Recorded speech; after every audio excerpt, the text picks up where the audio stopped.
प्रथम सर्वांना जय भीम। आज भीमा कोरेगाव गाजतंय आज भीमा कोरेगाव गाजतंय आणि आमचे सगळे भीम सैनिक नाचतात। मी पाहिलं नाचताना सगळ्यांना पाहिलं। मी डॉक्टर बाबासाहेबांच्या सोबत काम केलं नाही पण त्यांना मी पाहिलंय।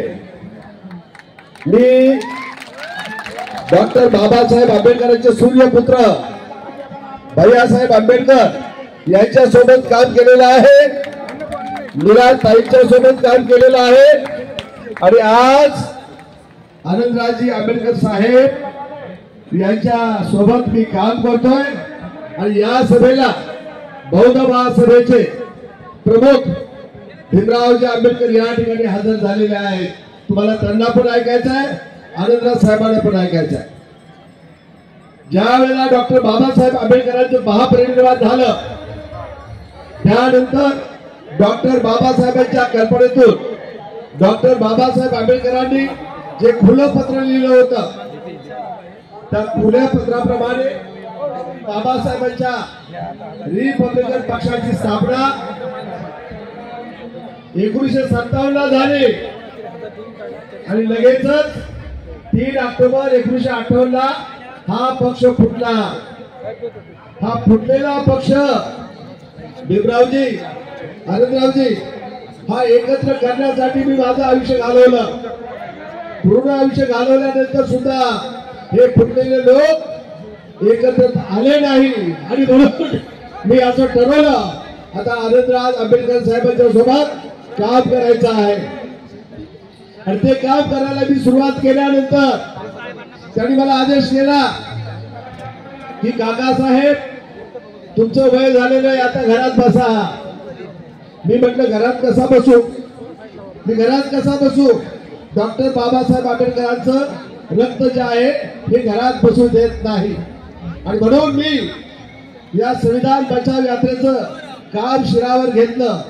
आनंदराव साहेबांनी आदेश केला काका संपूर्ण महाराष्ट्रामध्ये फिरा, तुमच्या प्रत्येकाच्या जिल्ह्यामध्ये येऊन संविधान बचाव यात्रा मी त्या ठिकाणी सादर केली आणि आपण सर्वांनी आशीर्वाद दिला। त्या ठिकाणी बौद्ध महासभेच्या लोकांनी स्वागत केलं, संत सैनिक दलाच्या लोकांनी स्वागत केलं, वंचित आघाडीच्या लोकांनी स्वागत केलं, रिपब्लिकन सेनेचे लोक सोबत होतेच। आणि हे सर्व काम करत असताना आज आपण भीमा कोरेगावला आलोय। भीमा कोरेगावला आल्यानंतर आज बरेच वर्ष झालेले आहेत। त्यांनी इतिहास घडवला। मी तुम्हाला विचारतोय तुम्ही इतिहास घडवणार की नाही? मग तुम्ही जर इतिहास घडवणार असाल तर हे गटबाज पुढारी आहेत त्यांना सोडून द्या, त्यांच्या सोबत जाऊ नका।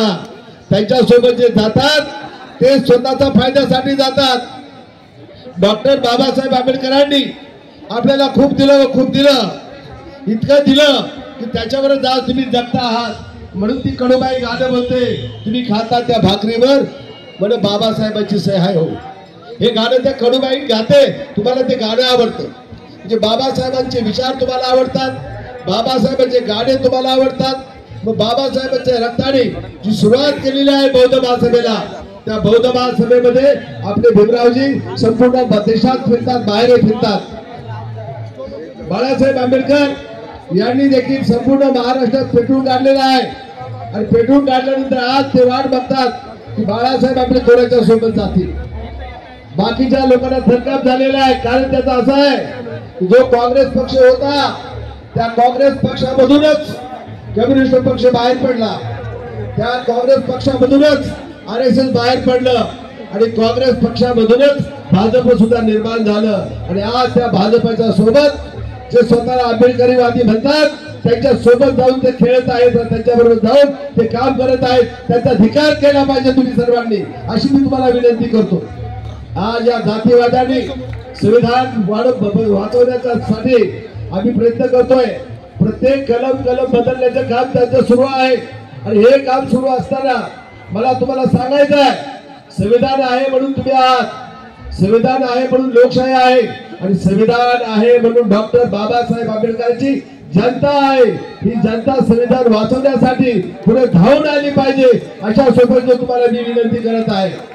आणि मग त्या जातीवाद्यांना मला सांगायचं आहे, ज्या जातीवाद्यांनी डॉक्टर बाबासाहेब आंबेडकरांच्या संविधानाला हात लावायचा प्रयत्न केलेला आहे, संविधान बदलण्याचा प्रयत्न केलेला आहे, ते हे संविधान जर तुम्हाला नष्ट करायचं असेल त्या लोकांना, तर त्यांना सांगा तुम्ही तुमच्याकडे बाबासाहेब आहेत का संविधान लिहायला? बाबासाहेब एवढा डिग्रा घेतलेला कोणी माणूस आहे का? आजचा पगार आहे, पगार संविधान लिहाल का तुम्ही? पगार तुम्ही संविधान लिहाल का? त्यांनी सांगितलं तुम्ही पण लिहू शकतो. म्हणजे आमच्याकडे संविधान लिहिणारी माणसं आजही आहेत, पण बाबासाहेबांचं संविधान हे अमोल आहे, हे अनमोल आहे. ते संविधान लिहिण्याची ताकद दुसरी कोणामध्ये पण शिल्लक नाहीये. आणि म्हणून त्या जातीवाद्यांना मला सांगायचं आहे, त्या जातीवाद्यांना मला सांगायचं आहे, अरे जातीवाद्यांनो, तुम्ही माझं आनंद, तुम्ही जर संविधानाला हात लावाल तर याद राखा, मी तुम्हाला सांगतो, तुमचीच गाडी तुमचंच पेट्रोल, तुमचीच गाडी तुमचंच पेट्रोल, माझा मजूर नाही कंट्रोल. हा सौदा पडेल माग, मी आग लाविणार, मी आग लाविणार. जय भीम, जय महाराष्ट्र, जय भारत. धन्यवाद काका. या ठिकाणी पुन्हा एकदा सूचना करतो.